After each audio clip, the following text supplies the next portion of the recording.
పెద్ది లేని మీటింగ్లో నర్సంపేటలో పాల్గొంటామని, సుదర్శన్ రెడ్డి గారు లేని మీటింగ్లో ఇక్కడ పాల్గొంటామని కలలో కూడా మేము ఊహించలేదు. ఇది నిజంగా ఎంతో బాధాతత్వ హృదయంతో, మాటలు రావట్లేదు, ఎన్నెన్నో ఆలోచనలు, ఎన్ని పోరాటాలు.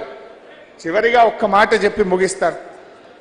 మొన్న పెద్ది ఆసుపత్రిలో పడితే నేను కేటీఆర్ గారు ఆగమేఘాల మీద పరిగెత్తుకుంటూ వచ్చాం.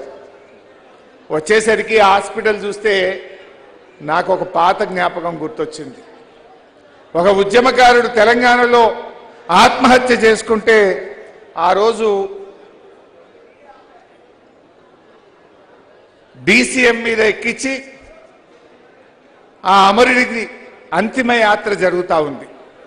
ఆ అంతిమ యాత్ర జరుగుతుంటే వరంగల్లోని అమరవీరుల స్తూపం దగ్గర పోలీసులకు మనకు బాగా ఘర్షణ అయింది. ఆ ఘర్షణలో డీసీఎం పై నుంచి నేను కింద పడ్డా. డీసీఎం మీద నుంచి నేను కింద పడితే నన్ను పట్టుకున్నది పెద్ది సుదర్శన్ రెడ్డి. నేను లేకపోతే భూమి మీద పడాలి, కానీ ఆయన చేతుల మీద పడి నేను కింద పడ్డా. ఆ రోజు కింద పడితే నన్ను ఆసుపత్రికి తీసుకుపోయింది సుదర్శన్ రెడ్డి.